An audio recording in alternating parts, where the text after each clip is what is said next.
Are you ready for an unforgettable experience? Get ready.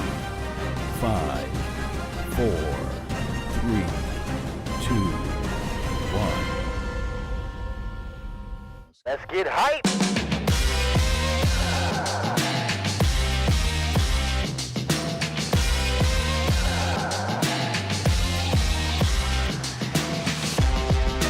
What's going on, Dallas Cowboys universe, Cowboys Nation? Welcome to another episode of the Late Night Hype.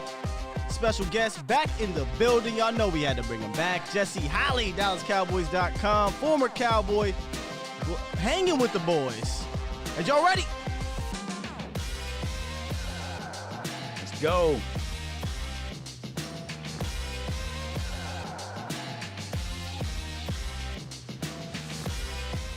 Y'all see him over there jamming.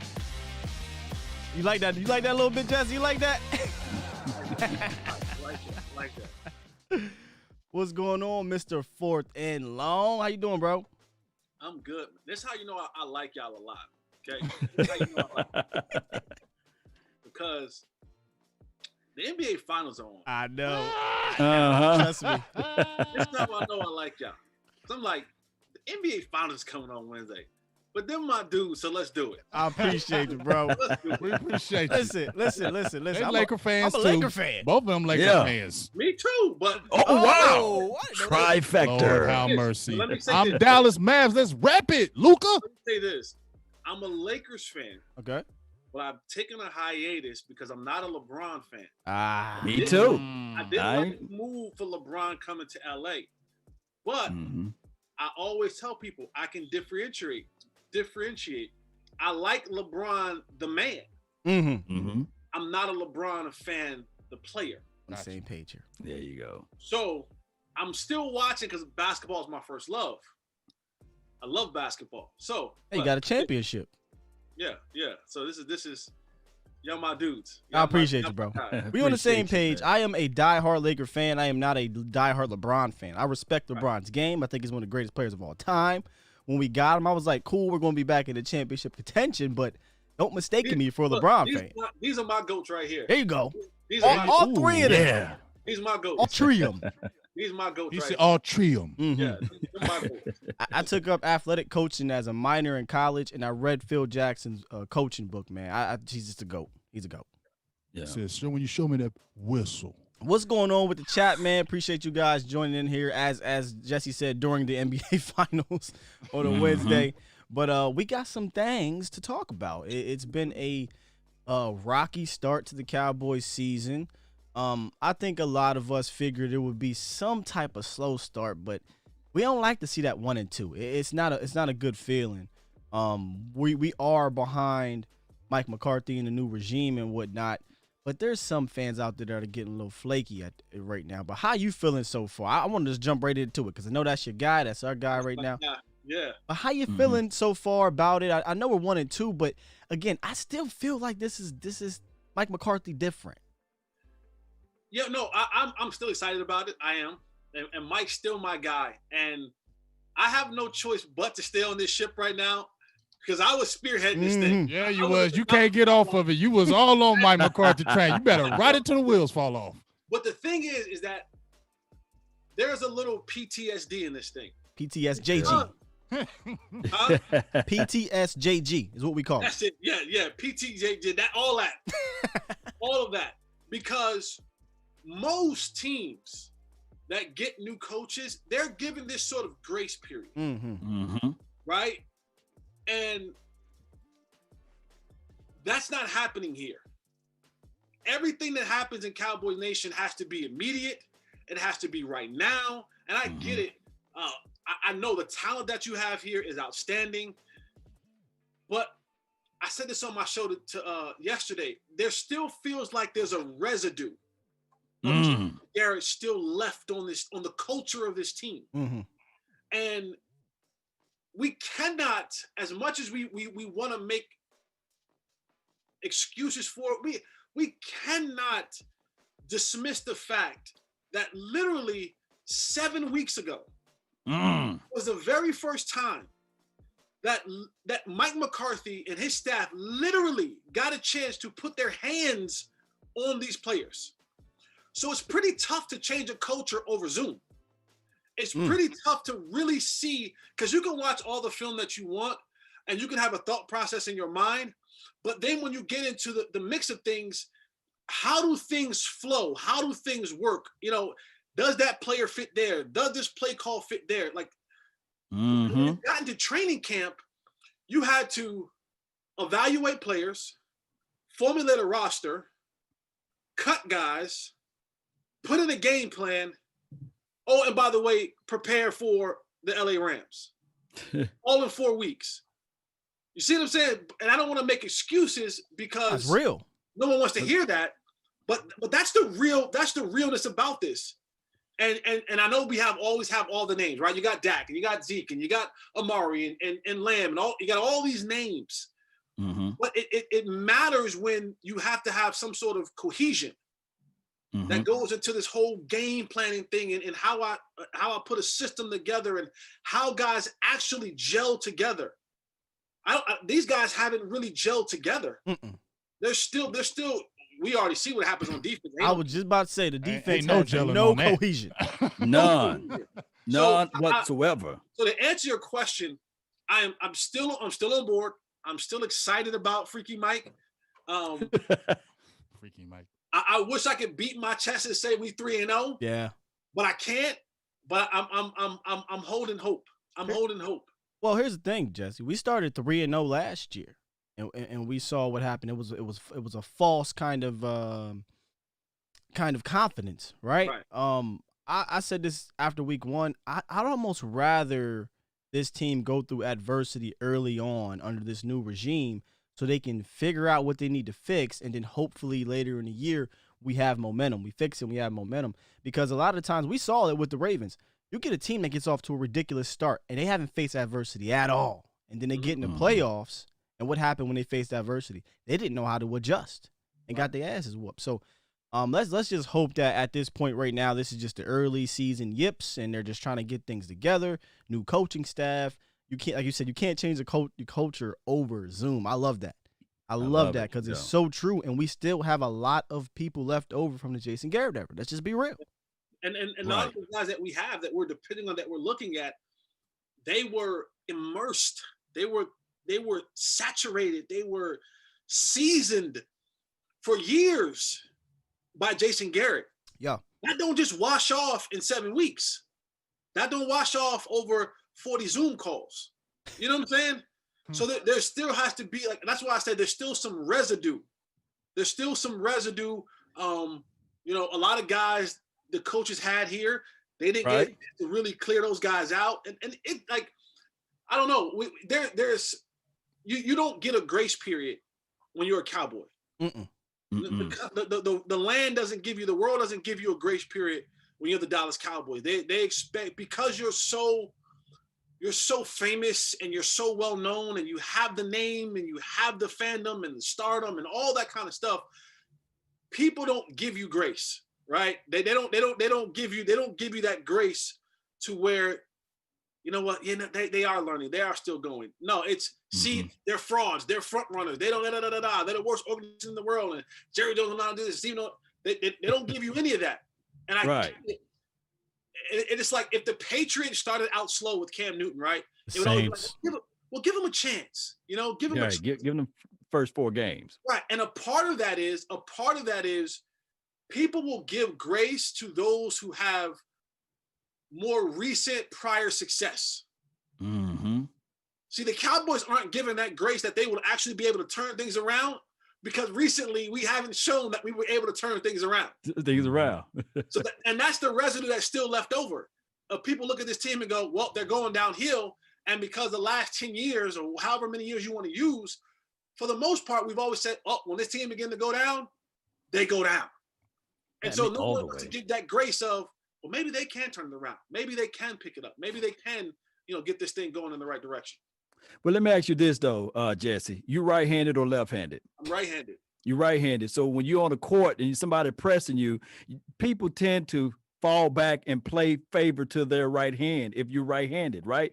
I believe that this is what's going on with Kellen Moore when he calls the offense. Although we're number one in the offense as it relate to like stat wise, I believe that he falls in love with passing the rock, and that's why we're not running, or that's why we're not going into different, I guess, flows of plays when we get into the red zone, is because he goes back into what he knows what can win. And this is his second year being the offensive coordinator.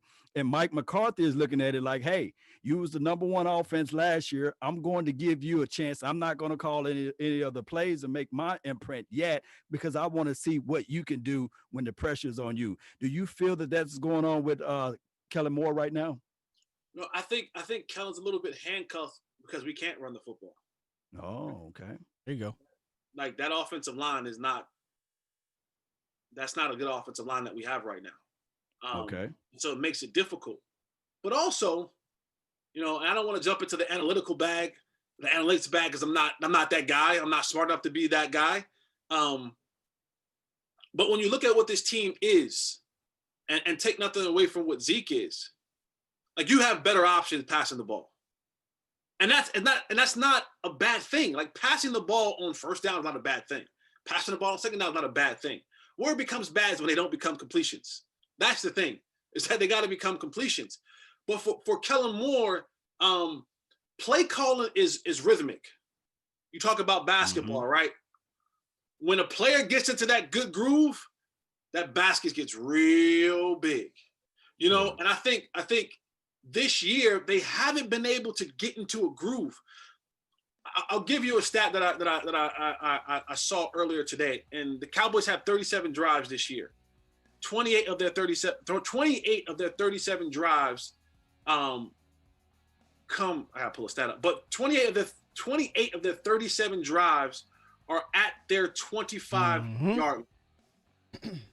9 out of the 35 are 13 yards or less. Jeez. They're having to drive every single time. Their average starting for the Cowboys is their 23-yard line. I think, which is worse than last year, by the way. Right. Like you do know if you do this and the ball goes out of the back of the end zone, they give it to you at the 25.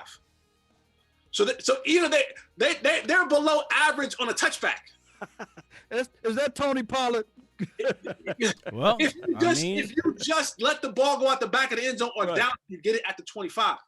So what you now have is where you have 37 drives that start in your territory. You don't have any drives starting out. We have one drive that starts in our opponent territory. One drive that we've gotten the ball in our opponent's territory. Everything else has to be 70, 75 yards, 80, 90, right? 90, 99 yards that you got to drive the length of the field. And you got to be damn good as an offense, as a play caller, to come up with that many plays to consistently drive you. Because even if you think about this, if you average your starting offense average the 23-yard line, right? Your 23-yard line.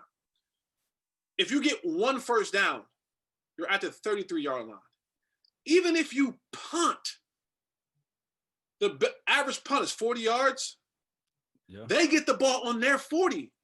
One first down there at midfield. 2 first downs, they damn near field goal range. Oh, yeah.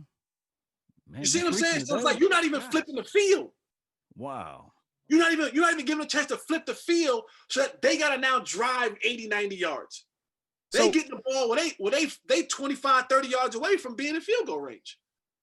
In my opinion, that is more to say about the defense than anything. I mean, this is we talked about the same exact thing last year, except for we're just worse. But you talked about it earlier, opening of the show, and Law, you made a few videos about the defense, specifically the safety woes. But the defense, look, I get it. It takes time. It takes cohesion, like we said. But I don't think there's a fan alive that thought the Cowboys would be getting scored 32 points per game on that defensive side of the ball and has one turnover. I'm not counting that pop-out touchback because we didn't get the ball. Yes, we got a touchback with the ball back, but we didn't create the turnover and got the ball on the midfield or what have you. We have one real turnover in 3 games. I don't know where that ranks us, but one real turnover. So my opinion, that's more to say about your defense when your offense is still putting up 40 and 31 points. Is the defense something, and I hate to switch it real hard here on you, but is the defense something that you can see can be fixed at some point this year, or are we in trouble in that back end? Because I'm really talking about the back end. I'm just going to be real with you, Jesse. I got something to ask you too, Jesse. Go ahead with it. So I'm always gonna believe this till the day that I die. And I'm a firm believer in it. Your front end and your back end are tied together. Okay. Yeah. And when you get no pressure up front, now now we had 2 blown coverages last week. That ain't got nothing to do with pressure. That got everything to do with intelligence. And I know you get ready to go. Do a scheme. And I know you get ready to go for that too. But when you get no pressure in the front end, it's tough to cover in the back end. And I'm not negating the blown coverages. You got to line up and know where to go. If you can cover 2, you know what cover 2 is since you've been in elementary school. That's cover 2. And you shouldn't be blowing those type of coverages. Oh, we should be deep. They're tied together. And we have not been able to get any pressure up front to make people have to change what they do. They're getting ready. They go through their reads. Guys are able to run into routes. I mean, and for the defense, a cup of coffee. Yeah, we have all Uber Eats. we don't have honestly, like, if we have dogs on our defense, they've been neutered. Randy Gregory, where are you? They've been neutered. Oh my goodness! There's dogs hate on our mail, defense, man. They've been neutered. Get that hate mail, like man. That's just what it is. I told y'all before in the summertime about Leighton Vander Esch, right? I told y'all. I told you did about that. Jaylon Smith. I told y'all about Jaylon Smith. That joker's a liability. He's a liability all through the middle. So you're liable in the middle. And then I thought we would have something up front with Don Terry. Of course, McCoy got hurt, but we're not getting any push. We're not getting any push in the middle. Tank is put the APB out. And I know it's not all about sacks. Jesse, I need 18 million though. 18 million a year. It is about some sacks. I need you to be creating some pressure. I need you to be creating some turnovers. I need you to be getting some. Again, you got to be a game wrecker. So Jesse, if you Odell Beckham and if you Jarvis, are you doing like this weekend? Saying yes. I'm going to Baker. Like, let me take. Look, come here. Look at this. Look at this. Like, I'm talking to Baker. I'm texting Baker. I'm looking at Baker. Like, listen, we can double move these jokers. We can set up. Stefanski, listen, put me on an island against Diggs, because he fights and he's probably, but he get beat a lot. Mm-hmm. He ain't used to this. He ain't used to this. A lot. And people want to say, well, he's really fighting real hard. Whatever. Whatever. He got the coverage.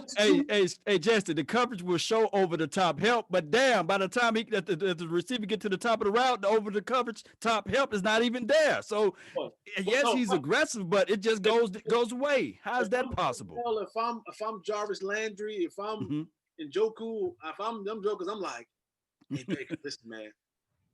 Hey, they giving up 300 something yards passing, brother. Let's go. Let's get it. And don't you, hey Jesse, but don't you feel better though? Let me ask you this though. Don't you feel better with Baker putting it in his hands, because it looks like Stefanski is saying, I want to take it out of his hands. He's only averaging 188 yards a passing game. Kareem Hunt, Chubb's averaging 17 carries a game. Kareem Hunt 13, and they're playing a lot of those 2 tight end sets. Don't you think that he's saying, you know what? We seen when they let you just throw the ball everywhere those first 2 years, and it ain't got us nowhere. And even when they played the Ravens, threw it 39 times, and what happened? They got blown out. Whooped. So I'm thinking that I know what you feel. I totally agree with you, but don't you think they're saying, hey, we need to just run the ball on these guys. Let's hit them with these play actions, because they play action like crazy. And you just mentioned Jaylon Smith. You don't think you're right. Them tight ends is going to be like, hey, let's get Jaylon near some one-on-one, because the passing rate against him is like 113 in the passing game. You know what I'm saying? So don't you think they're still going to stay with that kind of concept? Because in every game they played this year, they've done it. And when they put it on Baker, they lose. How many years you been a Cowboy fan? I know where this is going, Jesse. Go ahead. I know where it's going, but go ahead. I do. I was going to say same. Go ahead.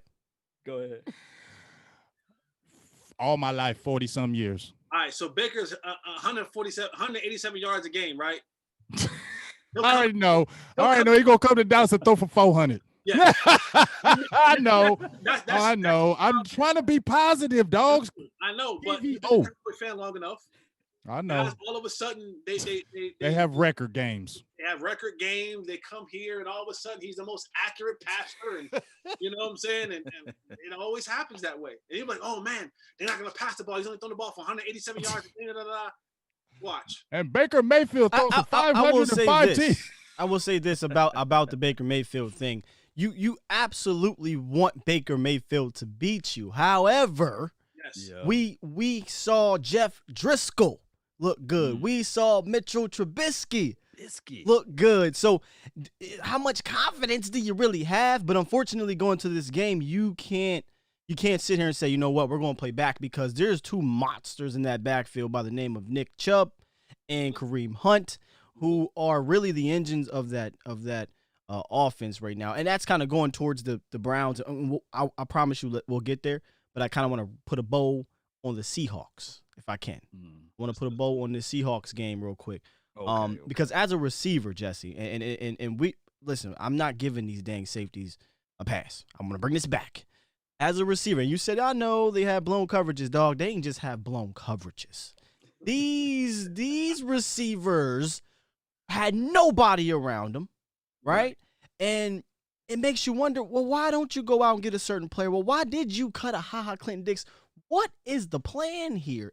Are we as fans seeing this wrong, or are we right in that this safety play, in my opinion, is the biggest detriment on the defense?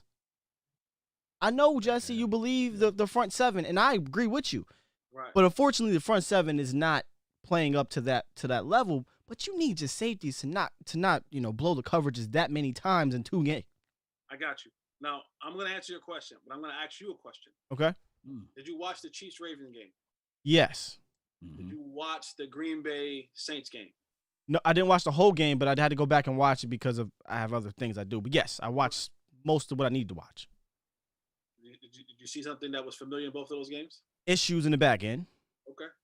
So, we ain't the only ones. No, we're not. This is a passing league. Mm-hmm. One of the things as a coach, and I think sometimes people have to understand, is if we go and got Earl Thomas, like Earl Thomas isn't our long-term fix. Like Earl Thomas is a rental, right? So you go and get this rental, which for some reason, I don't know why no one else wants to hear this when I say this. Nobody else wants to touch Earl Thomas. Like, think about that for a second. Like, you watch the game, and there's a lot of teams who are giving up a lot of yards over the top, but no one. And I know that there's different reports. I like to believe what John McClain says out of Houston. Anything out of Houston, when John McClain says things out of Houston, I like to believe what John McClain has to say. Okay, he's been around. What did he say? Oh, it wasn't COVID related. That wasn't a good fit for them. That personality wasn't a fit for them. He and Bill O'Brien don't see eye to eye. So it ain't COVID. A strong personality. It ain't COVID. And I'm like, why is it if this guy is so superb and so excellent, why is it that nobody else wants him? Like, think about that for a second. Think about the fine chick that nobody want to holler at. But she's stacked. She got the flat hat and ta-da. Pow. But you like, who talked to her? Man, nobody. Why? I don't know. Yo, you hollered at her? Nah. Yo, my man, did you holler? Nah. Nobody want to talk to her? But nobody was that one that give him a call, Jesse. Yeah, but the dudes is going there and say, don't nobody holler, but there's that one dude like said, yeah, I hollered at her, and dog, then he go there and find out. You don't want to talk to her. Oh, she's a psycho. Yeah. That's why. She burnt his house. She burnt her last boyfriend house down. But Jesse, ain't those the good ones, the best ones? If you know what I'm talking about. It feels good momentarily, and then she scratch your bins, right? Scratch your bins up, and she burn your house down. Now you looking at that for that little 25 minutes of pleasure, it wasn't worth the pain that she left behind. You know what I'm saying? What? Well, what about her cousin Eric Reed? Yeah, I'm about to say there ain't forget about her cousin Eric Reed. Other people. What about that one? Eric Reed. We know Eric Reed. We listen. We already got Don Terry Poe on the team. Because it ain't because he can't play. Right. We know what that is. We already know what that is. Cowboys. And it ain't because he can't play. We already know what that is. Let's leave it at that. No, we know exactly what that is. We already know. But the thing is this back end is an issue. But sometimes, coaches want to work with some of their guys. Like, let me continue to work with my guys and see if I can't turn this thing around for a little bit. You know what I'm saying? And then if I can't, then we'll make a decision. Again, it goes back to when you're the Cowboys, everything is seen in a 10 times more magnitude. Nothing is seen in kind of regular lenses. It's always blown up. Like, it's always blown up way out of proportion because we're the Dallas Cowboys. And that's what this is here. Yes, the secondary play is not where we need it to be. It's bad. I'm not disputing that. But again, I go back to a coach sometimes wants to be able to put his touch on something. Let me work with these guys. Let me continue to grind with these guys and get in the lab with these guys and see if I can't turn this thing into what I want long term. Because Mike McCarthy's not going to be here just for 1 year. I hope not going to be here just for 1 year, right? So he's trying to build a legacy. I'm trying to build a team for the long haul, and that takes a little bit of time. It takes a little bit of effort. And you got to let these guys play, man. Every time we have a bad guy, we can't throw him to the curb. You know what I'm saying? And put a new guy in. But Jesse, how many times you going to continue to take one for the team, if you know what I'm talking about? Darian Thompson, is he that guy that going to eventually say, okay, when are we going to find out whether or not he's the rental himself? Or are we going to say to ourselves and say, okay, it's just mentally, and eventually he will be able to cover the backside of the field, and that's just a mental error? Or is it just that's just his skill set? We just going to continue to take one for the team with Darian Thompson? No, but I think 3 games is a little bit premature. Okay. I think 3 games is a little bit premature. Again, we forget that none of this stuff, none of the information was able to really be processed through an OTA, through a mini camp, through all of those repetitions. That is the only way you get better in this league. I don't know if I don't want to be the guy to be like, well, I played, y'all didn't play. That is no. That's why you on here, so we can get that input. Life, but especially in this league, you gotta get the reps, man. You gotta be able to see Russell Wilson 70 snaps. You gotta be able to go see a guy and be like, oh, when they +2 outside the numbers, that's what coach mean. You can't always just throw guys to the side when they don't work out initially, because if you don't get the reps and you're not in there and you're not able to make mistakes and then correct them. Now, I'm not saying this is going to be a 3-year process, but I'm saying, damn, we ain't even at least we ain't got to the quarter of the season yet. We got one more game till we get to the quarter. and if we're being honest, in regards to the secondary, I know Jay Lou has struggled the last 2 games, but Jay Lou missed the first game. Woozier is out for a few weeks. Right. Anthony Brown's going for a minute. Let's just be real. Darian Thompson is a backup, but he's thrust into the safety spot because Clinton Dix, for whatever reason, didn't work out. No McCoy. Crazy. So, yes, there has been issues among the defense that are beyond the talent. It's just injuries as well. But, again, as fans, like you said, right, as Cowboys fans at that, there just is no time, per se. Cowboy fans are name whores, okay? Cowboy fans are name whores.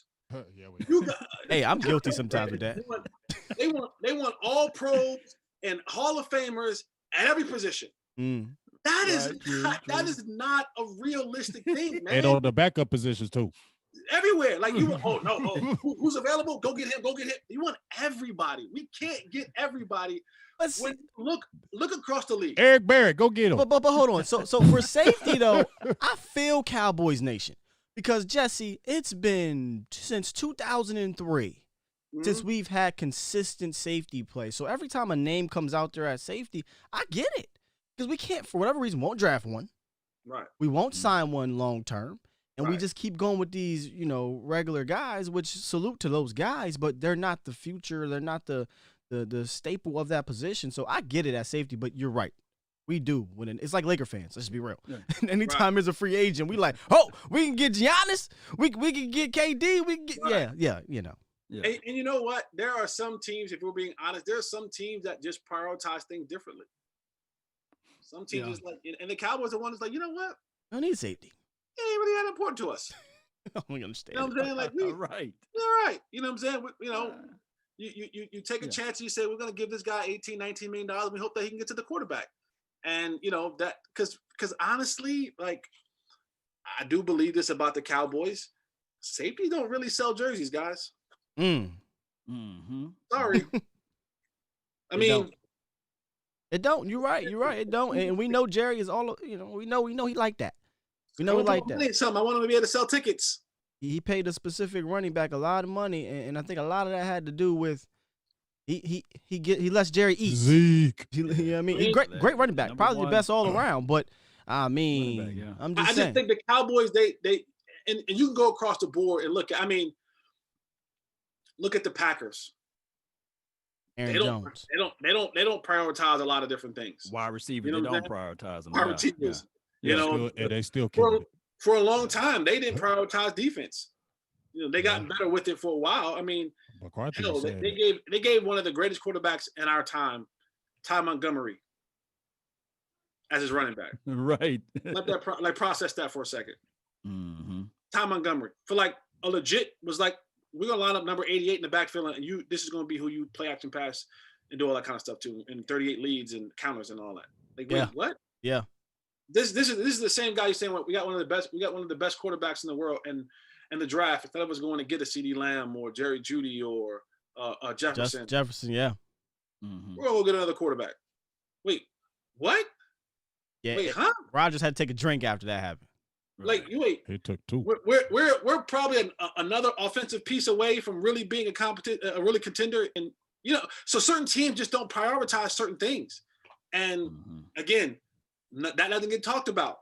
They don't talk about that. They don't talk about that at all. Well, let me ask you this then, Jesse. Back to the Cowboys on this type of topic. Then, are you team like Jaylon Smith saying that the defense is too complex, so we need to simplify it a little bit, or you just think that this team need to just learn the defense, go through your warts now, and then towards the latter part of the season, hopefully they can pick up the defense and roll with it from there? What side of the coin are you on? I'm on. Don't be dumb as hell.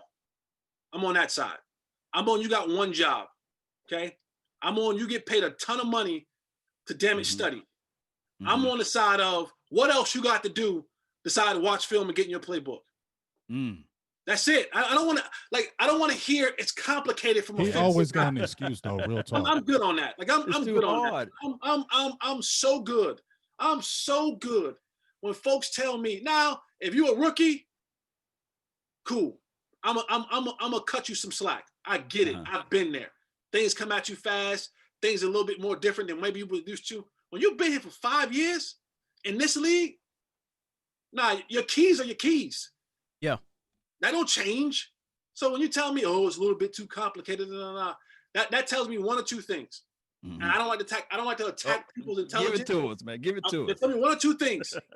Either you dumb as hell, or you too busy selling too many frames. Eyeglass frames. I was about to say swiping and all this other ish. But Jesse, Jesse, I'm a go with the first thing you said. I don't know if he is really has a strong football IQ, because think about it, when he was at Notre Dame, he had them two good legs, and he was a different type of player. You get what I'm saying? And he didn't have to do all that. Then he got the injury, and he had to learn and the other parts of the game because he's not that guy anymore athletically because he's on one leg. And we're seeing when they put that on him, he is always, not always, but it seems like he's always falling short of that. And then when he's the first one to come on the interview and say, well, this has to happen. Huh? I need you to be going in the right direction. You know what I'm saying? Like one of the things, like he reminds me of Bruce Carter. Ooh. Okay. Ooh. Shoot. Honestly, fam. Honestly, Jesse, I mean, you know Bruce because you played with Bruce. But Bruce played with me. I'm older. Oh. See, he sound like a big brother. No. Here's the advice. So Bruce was at North Carolina and then at the Cowboys. Yeah. And I told Bruce, I said, I think he's better than Jaylon.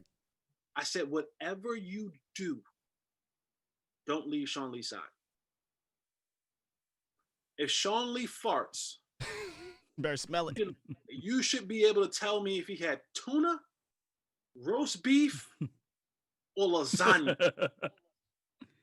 Because here's where and this happens a lot. This happens a lot. Mm-hmm. This is, a la Des Bryant as well.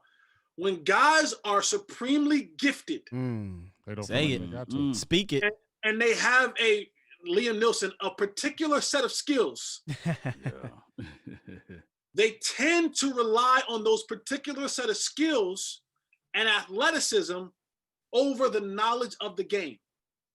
What they come to realize is you're dealing with other people who have a particular set of skills that are very good at what they do. And so if you can't couple your very particular set of skills with a particular set of knowledge, you're always going to be a step behind. That is the game of football. When you get to this level, okay, everybody's been the best of the SEC or the ACC or the Pac-12 or the Big 10 or the Big 12 or the SWAC or the Sun Belt or whatever they were at. Mm-hmm. They were the best at it. So now you're dealing with the best of the best of the best. And even your guys who are average were the best, right? Then you have your guys who are really good, who are the bestest. And then you have your greats, your future Hall of Famers, right? They were just better than everyone else. So what separates those things? Buddy. It's the neck up. This is it. Because if we all can run and we all can jump and we all are strong, what makes those who are just run-of-the-mill guys and what makes those who are Hall of Famers? Mm-hmm. Yes, someone has to do with talent and opportunity, but it's this. And Jaylon's been a guy like Jaylon's been afforded every opportunity to succeed. And yet and still he comes up short. What is this, year 5? Yes, year 2016, 5, right? yeah. Year 4, year 5, whatever it is. Going into year 5, yeah. Yeah, so to me, a player like that in sort of the same system with the same kind of keys you got moved because you couldn't do that. Oh, dude, there's nothing else. Like we all do different things, right? Because that's what we have to do to supply and to provide for our family. So we got a job over here, got a job over there, got a job over here, and we still no, when I played football, that's all I had to do.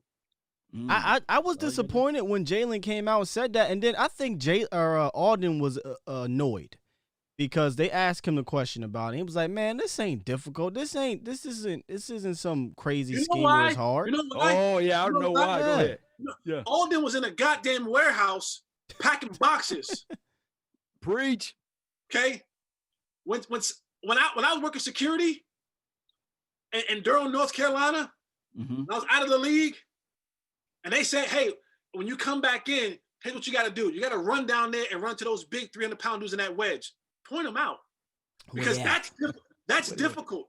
That's difficult and nothing against the people who work in warehouses. I salute you. We need people to do all these jobs in America to make America run. I'm not slighting those people.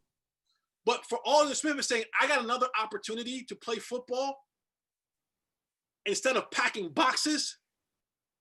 Oh no. I'm on this. This ain't hard. This ain't no. What's hard is getting paid $17 an hour to work a 10-hour, 12-hour shift at a warehouse. And you know how ironic that is, right? Right. He's the one that came out and said, "No, man, this isn't as difficult as whatever y'all hearing." And guess who our best defender is on this damn defense? A man who hasn't played in 5 years, who is hungry as ever. And guess who we asking to see more from? Some of the guys that have already been fed. Been fed. Let me ask you this, though. You keep mentioning keys, and keys is always important for a game, especially as a linebacker. I don't know whether or not you can recall this, but I know Scott can elaborate on it. It was 4th and 3. If we stop Russell Wilson on that play, we win the game. Did you know that who's supposed to be assigned to Greg Olsen on that play? Can you recall that play, Jesse? I can't. I got confirmation. I got confirmation from someone on this that the defensive coordinators asked this question. It was Joe Thomas. They were matching the patterns on that play, and Jaylon ran to the right spot. It wasn't Jaylon. I know. Okay, shout out to Okoye who made the great breakdown. It wasn't Jaylon. It was Joe Thomas. But that's part of the confusion that you can't have on the defense. That's part of the mental lapses that we talked about, be it secondary or front seven, that you can't have on the 4th and 3. And Jesse, I'm going to make a hard turn here real quick and wrap up this game here, but I'm going to wrap it up. I'm going to start a little fire, but I don't want to start a inferno. But on the possession before that, certain quarterback, a certain offense, drove down the field, got your team a lead, 31-30. Your defense makes a stop. Game's over. They don't make the stop. They give up another touchdown. That same quarterback, Dak Prescott, comes down, gets heavy pressure, gets sacked, twirls around the second pass, throws an interception. And this game is being blamed on Dak Prescott. I know you've had your words on Dak, and let's be real about Dak here. Tell me, how you feel about him coming out of this game. There's a lot of people that are back on, which is weird because the week before they love Dak. The next week it's Dak can't get it done. So how are we feeling about Dak? And then we'll move on to the Browns game. I love him. I love him.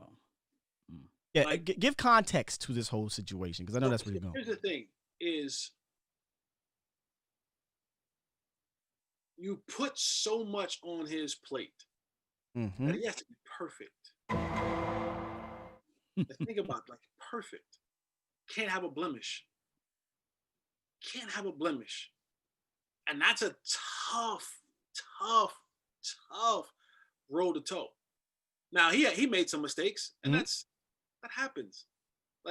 Again, there's no grace shown when you're a Cowboys quarterback. But I think Dak is playing outstanding football. I think this is the Dak that we've been kind of wanting to see him take that next step and really command this offense. This is also a quarterback who is under duress a lot. This is a quarterback who is, he's dealing. He went toe to toe with Russell Wilson. That's not being talked about. He went toe to toe. And everybody's saying Russell Wilson is, your front runner for MVP right now. He went toe to toe with Russell Wilson. Like I said, he had the costly turnovers. And it's unfortunate. It's unfortunate that there is zero room for error for him. And as a player, what goes through his mind is sometimes you're pressing, because in the back of your mind he knows, man, if we don't go down and score right here, I know my defense ain't gonna be able to stop nobody. Now he'll never come out and say that. He'll never say that, but he's thinking it. You can see it when he's trying to shovel past the ball on a sack and he fumbles a rock or something like that. Always gotta make a play, because if we punt, the likelihood of the other team going down and getting some points is high. And again, it goes back to how we even started this conversation at the beginning of the show. You're asking him to drive 75, 80, 90, and he's doing 99 yards damn near every time. Cut me some slack, fellas. Give me a short field. Allow me to have to not have to keep driving this thing 8, 9, 10 plays at a time. That is a lot. And what people sometimes do is that we have this, our eyes begin to roam, and we want to see, well, Patrick Mahomes is doing Patrick Mahomes stuff. He ain't got any. Like, let's stop. We're not gonna put people in the Patrick Mahomes category. Just Patrick Mahomes is in a category by itself. Mhm. Right. If you compare your quarterback to Patrick Mahomes, you're gonna keep coming up disappointed. Disappointed. He's just not. No one's not that. No, name a quarterback. He's not that. The closest maybe Aaron Rodgers, but that's it. Nobody's that guy. So stop comparing your quarterback to that guy, and understand what he's actually having to deal with. I've come complete. And Say that again. Say that again. Here, I've come a complete 180 on Dak Prescott, the quarterback. Like I'm a fan of his. I'm sold at what he's able to do and what he has to do for this team to be successful, and he's been doing it with little to no help on the defense side of the ball. Hey, some people said, tell Emmanuel Ocho that. They say you know him, so tell him that, What is Ocho talking about? What he's saying? He's saying that Dak's not good? Basically. No, he said in Ocho's a Philly fan, so you can't right. Okay. I didn't know. He said he's not blaming Dak for the loss, but he's blaming Dak for not winning, which is his. He is. He's very clever. He's smart. Wait a minute. How you put that? That's what he said. You gotta understand, Manny at Manny's core, he's a Philadelphia Eagles fan. Yeah. So he's. But here's the context that I don't think ever gets put together for what's happening in this first 3 weeks of the season. You're down to your tackle 5 and 6, essentially, at times. Mm-hmm. You have a running game now, which is not really Zeke's fault, but the offensive line, who's averaging less than 4 yards per carry, and in last week's game, I believe he averaged less than 3 yards per carry. Mm-hmm. You have an offense of coordinator who's still trying to figure it out or what have you, but let's not even go there because Dak is still dealing it. But I agree. The things that is put on his plate, I don't think is put on any other quarterback in the league in regards to the pressure that he's put. He can't make a mistake. Not only from the media, but literally. If he makes a mistake, the odds of the defense making a stop, giving up some type of points, is slim to none. So he has to go out there and deal it. He dropped back over 100 times in 2 games. Yeah. I repeat, he dropped back over 100 times in 2 games. And yes, 47 and 57 attempts. That's nuts. Wow. And yes, he turned the ball over, guys. That's usually what happens when you have your tackle 4, 5, and 6, a backup center who's not playing well, and a running game that's not giving any aid. That's what's usually going to happen. These aren't, I hate to use this term, these aren't excuses. These are reasons to why your team cannot overcome the other opponent's offense. Because we're scoring over 30 points a game. Everything that you just named, and they've been in every game. They've been within one possession. Could easily be 3-0 for real. Let's keep it real. No one would literally be talking about Dak Prescott if you stop the opponent on 4th and 3. You're saying what a great game he brought us back. But hey, Jesse, I want to ask you about this offensive line. I want to ask you specific questions. Tyron Smith, just give me a gauge. Like Tyron Smith with his neck, I've been, we still talking about his injury.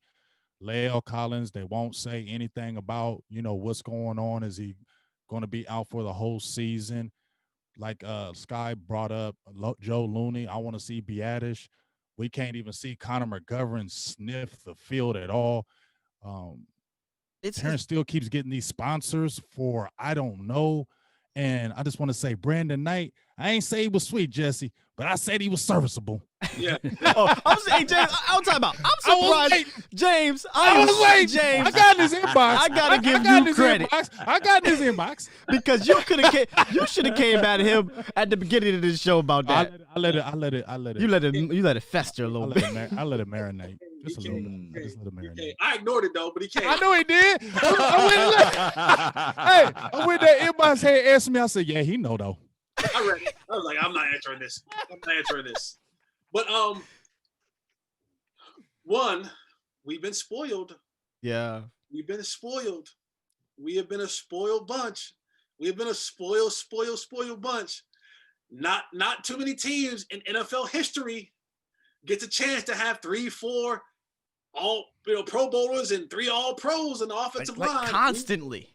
We've been spoiled. Yeah. We've been spoiled. And that is coming to an end. The run is coming to an end. Tyron is breaking down. That's just what it is. Facts. He has put in a lot of time, a lot of snaps, great service. The body can only hold up for so long, fellas. That body can only hold up for so long. I don't care how well you maintain it. You 300 plus pounds and 280, 90, 300 plus pound jokers is running up on you. Think about this. Tackles don't get a break. It ain't like, every now and again a DB like, man, I ain't throwing the ball down. I ain't tackling. I ain't done nothing. Or receiver be like, tackles don't get breaks. Offensive linemen don't get breaks. So you got Tyron breaking down. Like, that's just factual. He is breaking down, and they need to invest First in a round tackle pick. very soon. Like, very soon. Because he ain't got much left in him, if any. If it ain't the neck, it's the knee. And now, and the thing is, to me, this ain't a stinger, fellas. You're right. Can't be. Stinger. It can't be. This ain't a stinger, man. It's something deeper than just a stinger. Nah, there's something deeper than that. It's the neck, it's the elbow, it's the back, it's my knee bone connected to my thigh. I don't know, it's everything. So that tells you that his body is just breaking down. He's giving the game all he can give, and the body is saying, we can't give anymore. We just can't take anymore. And you're seeing the results of great years of service just being broken down. On the Lyle situation is, don't be surprised and do not be shocked if Lyle does not play another snap this season. Oh yeah, that's what seems to be. Yeah, the nose in the nose seem to figure will happen. Jesse, let me ask you this then with Lyle. Now, it's two stories. First story was he was out of shape. Then it was reported like he got into a car wreck. And then it was saying that he had minor injuries, no major injuries. Then it was reported that, hey, right before the season kicked off, 3 days before the season kicked off, we're going to put him on IR because of his undisclosed injury. Now we find out that it's actually the hips. What is actually going on? Was this hip issue was before the car wreck, or was he out of shape and then he got into the car wreck and now they kind of putting all these things together? What is your opinion? And I know it could be a strong one, but what is your opinion on good old Lyle? I think it's all of the above. One of the things that you have to realize when you talk about we went to this pandemic, everybody's not motivated to work out. They just aren't. Okay. People just aren't motivated to work out. And I'll be honest with you, the fatter you are, the less motivated you are. Because you already don't got a sexy body. You already want to eat. You know what I'm saying? Like guys who got a sexy body, that's kind of their identity. I gotta get my abs, I gotta get my curls in. You know what I'm saying? Right. You want to maintain that. But if you already a big hog, you like, man, this is what it is. You know what I'm saying? I ain't going out there. It's too hot. And I just got my check. And I just got my contract. I'm good. I'm good. They ain't cutting me. It's like, the boys might call me up like, yo, come work out. I might go shoot over there 1 day a week, 2 days a week. But for the most part, I'm on this game. I'm on this Fortnite. I'm on this Call of Duty, whatever. And I'm chilling. I'm kicking back some brews. I got my little shorty with me. You know what I'm saying? That COVID hurt him. Right. Then you have the accident. Okay. Right. You don't have access to the facilities to really come in and rehab anything. And that was the case. So you think, I could just chill and then and most guys use that training camp period to work themselves back in shape. True. And when you 300 pounds, man, those joints got to hold that weight up. And when you haven't prepared them to get ready to hold that weight up again through workouts and, preparation throughout OTAs, mini camps and all that kind of stuff, where you're kind of required to be in the building and required to work out the voluntary part of it, you face this. And now the whole IR thing was let's keep rehabbing. Let's see if we have anything change in the rehab. And then let's keep rehabbing a little bit more in hopes that maybe we can get you for the last 7-8 games of the season. But if there's no progress, it's going to be he needs hip surgery. And like backs, last thing you want for a dude who's 300 plus pounds is a bad hip. Hips, man.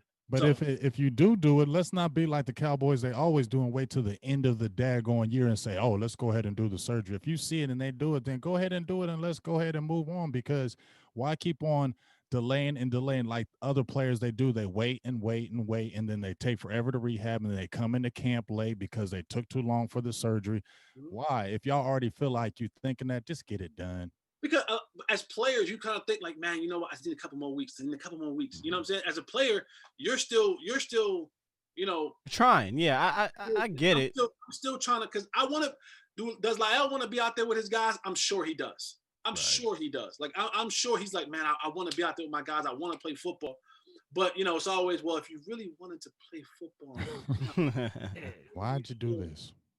but that's a whole nother show, an episode. But yeah, so I think he wants to be out there. So you like, hold on, let's hold off. And some guys don't want to go under the knife because once you go under the knife, you're never technically better. You just they just seal it up so you can last a little bit longer. But that doesn't make you better. No one's ever had hip surgery and become better. It's just you just maintain unless you got a whole hip replacement. But yeah, we could be going back down a path where we have to rebuild this offensive line because and James can attest to this. It's not. You said it like it was a question. You're gonna have to rebuild this up. Gav's not walking back through the door. Tyron's not getting 5 years of youthfulness back. You know what I'm saying? Like that ain't happening. Like Connor Williams just that's a whole different. He gets thrown out of the club every time I see him. The amount of grass stains on his butt. Yeah. Jesus Christ. He never was a guard, but that's neither here nor there. Hey, what do you think Myles Garrett is thinking now? Myles Garrett looking at it like, that's the tackles. But this is where I'm saying, and where you can attest, Right. and James can attest. I've been on this. I'm riding Tyron to the wheels fall off. Well, fellas, the wheels is starting to fall off. So there it is. The wheels are off. But hey, I told you, I'm falling. I'm riding to the wheels fall off. The wheels are starting to fall off. They falling off. But where I didn't think the wheels would be falling off was Lyle Collins. I think Lyle will be able to return. I think he'll hips. But the hip is scary. I ain't saying he's gonna have a 10-year career. How Crawford is doing right now with those two hips? How's Crawford doing? Not well.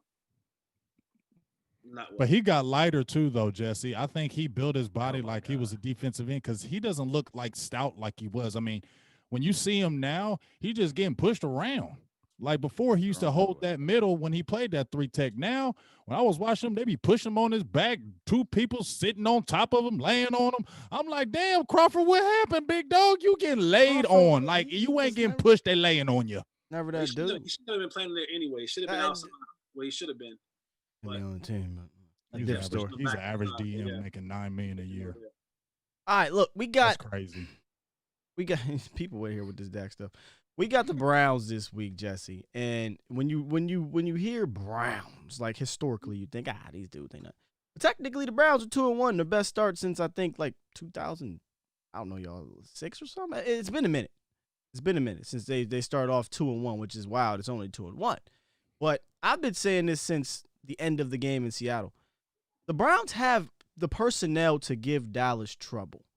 Specifically talking on the offensive side of the ball where they have those weapons, they have that running game, and no one seems to be talking about their offensive line, but they got 3, in my opinion, playing right now, Pro Bowl type of interior offensive linemen, which is helping fuel that run game.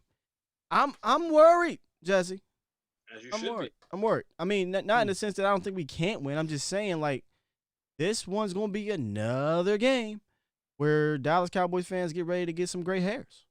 This is going to be a dogfight. And honestly, it doesn't even, like, to me, it starts with what you talked about earlier. Mm-hmm. Nick Chubb, Kareem Hunt. Like, they pulled up LA Rams film for a couple years ago. Trust me, they watched that film. And they're going to try to come. Like, you know what our best hope is? Our best hope is that Baker wakes up dangerous. That's what I want. That's our best hope. That's what I want. Feeling dangerous. I want to win this game. That's what I want. Yeah. That's what I'm back close to Oklahoma, and I'm gonna have some people there come from Oklahoma. I'm gonna try to show out. Our best hope is that Baker wakes up and he feels dangerous and tries to do things on his own. He's erratic. I'm gonna be 100% honest with you. We cannot stop their running game. It's hard to argue. I'm gonna be 100% honest with you. They're gonna run the ball at will at us. Well, Jesse, if that's the case, because my opinion, the game plan needs to be to stop them, to stop the run, and make Baker beat you. And because I think Baker's so erratic, even when he's not pressured, he's just not a consistent quarterback. He's smart. You're not a smart quarterback. No. And like you said, James, you alluded to it very well earlier. They don't even want him throwing the ball that much. When he did throw the ball, he got abused. They got abused like 30-something to 6 or something like that in Cleveland. And this is the part that's going to come back and haunt us, right? Because they're gonna run the ball at a high clip, and then what's going to happen? Our safeties are going to play action, and they're going to get sucked up in. He's going to hit OBJ deep, and there it is. and when you get the ball in their tight ends' hands and their receivers' hands, they can make plays. They don't always have to be a deep ball.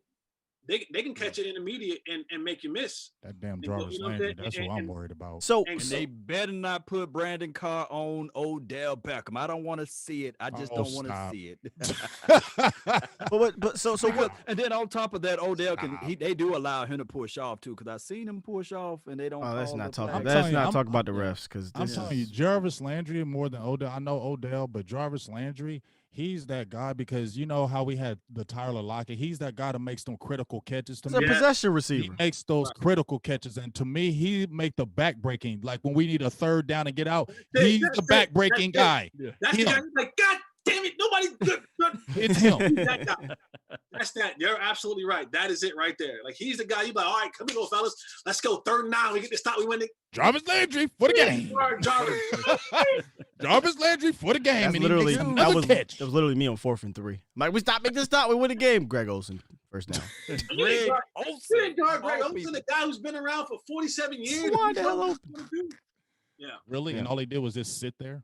He slid. Well, what about? Is there any? So obviously you don't have that much confidence in him, but statistically speaking, and watching the games, they have been better against the run the last 2 weeks. Now they're not going up against these running backs, but Chris Carson's no easy task. Played them well. Chris Carson ain't wrong. Yeah, I mean, so maybe the run defense. Look, come on, man, give us some hope on that, dog. We're not gonna stop the run. How we win? How do we yes, win? How there do we we go. win? There we said, besides Baker feeling dangerous, what we got to do on offense? Well, What we got to do? Number 4 has to be perfect again. Shit. And see, that's not good. right, man. That don't feel good. No, we can't feed Zeke. We can't run on their defense, because listen, before you say anything, Jesse, don't you think the Browns are? This is my hope, is that the Browns are the talented underachieving. I know they're 2-1, but if you looked at their games against Cincinnati and Washington, where are the Browns? Washington, I'm not. Haskins is not a good quarterback right now. God, he kept them in that game by throwing those picks, because they were moving the ball on that defense. They had the lead twice against them, 2017, going in that 4th quarter, but Haskins was making bad mistakes. So teams were moving the ball up on them. I think the Browns, to me, are a very talented team, but I still feel like they underachieve, and I feel like we should be able to lean on that, because I feel like they do underachieve in aspects with all that talent. That sounds. Are you talking about the Cowboys or the Browns? I'm talking about the Browns. I mean, but that's what I'm saying. I said that in the video. It's just like us, a talented team but underachieved. That's what I think the Browns are. Mirror images. That's what our chance. Yeah, we're mirror images. I think that's where our chance is at. So that's a good point. They have to be perfect again. Yeah, pretty much. You have to come out and be perfect again, because if you're saying that they are underachieving defensively and we're underachieving defensively, then it comes down to number 4 having to be perfect again.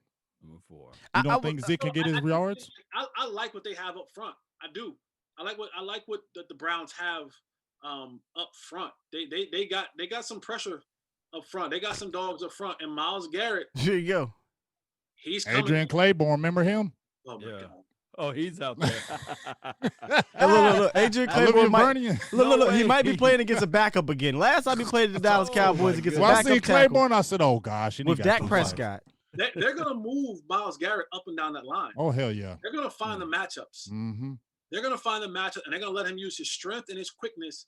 And the thing about Myles Garrett, like, he understands not just get the sack, get the fumble. Mm-hmm. Like, he coming for the fumble. Yeah, he is. He coming for the strip. Yep. Like, he wants to be a game wrecker.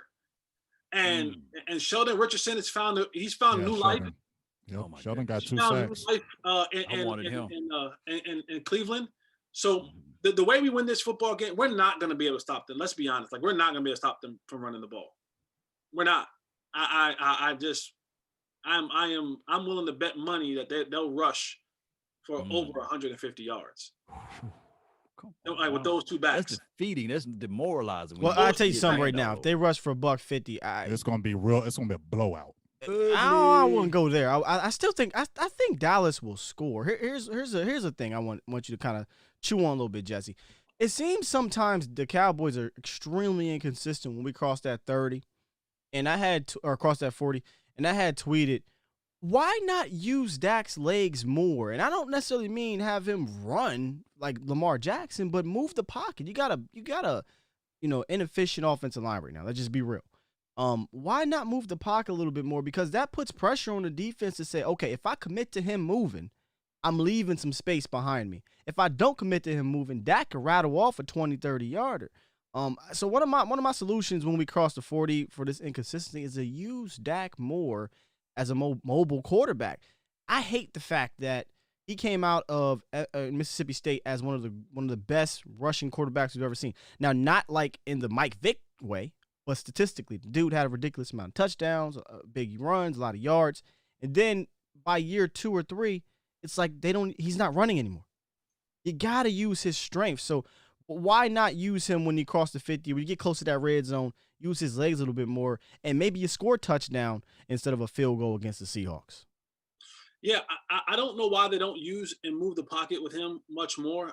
I'm not a fan of like design runs. Yeah, don't need to be a run. For me, like I'm thinking like 3 runs a game, like design. Maybe if you did 3 design runs per game for Dak, that's good to me.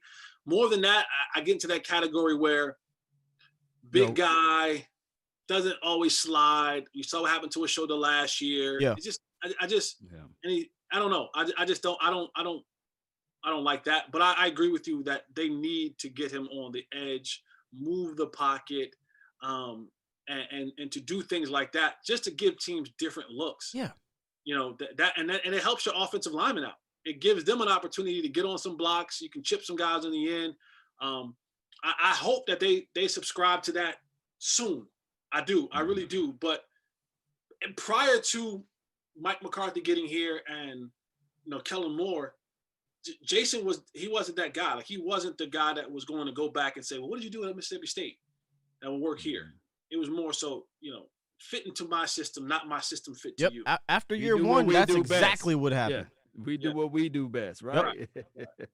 So Jesse, let me ask you this though. There's another guy on this team, and I know our front 5, the offensive line just been porous, but there's another guy that touches the ball. His name is Tony Pollard. Is he going to be any part of this offense coming to the future, or is just that he's pressing too much and he just null and void at this point? Jerry wanted Clyde. Where? Where? I think he's in the doghouse. No, there's no room for him. No, okay, it's just none exists. Where? Like people say, oh, we got a lot of ball. Where? Right? It's like you can't take Zeke off the field because you need him. Tony Pollard, with the way this offensive line has been holding up, Tony Pollard would get obliterated trying to pick up a blitz. He can't. And his offensive line isn't good enough to not have somebody back there to pick up a blitz. So even on passing downs, you got to leave 21 in there because he can pick up a blitz and keep your quarterback upright. Yeah, that's a great point. That's probably why he's not in. Brilliant point. Damn, that's a good point. Ass handed to him. But one of them linebackers coming through, he ain't big enough. So even on your passing downs where you might want to get the ball in his hands on some of those little shifty routes, sometimes you got to leave him in there. You can't put him in there because you need Zeke in there to help out with the blocking assignments. And then now you're trying to get a run game going.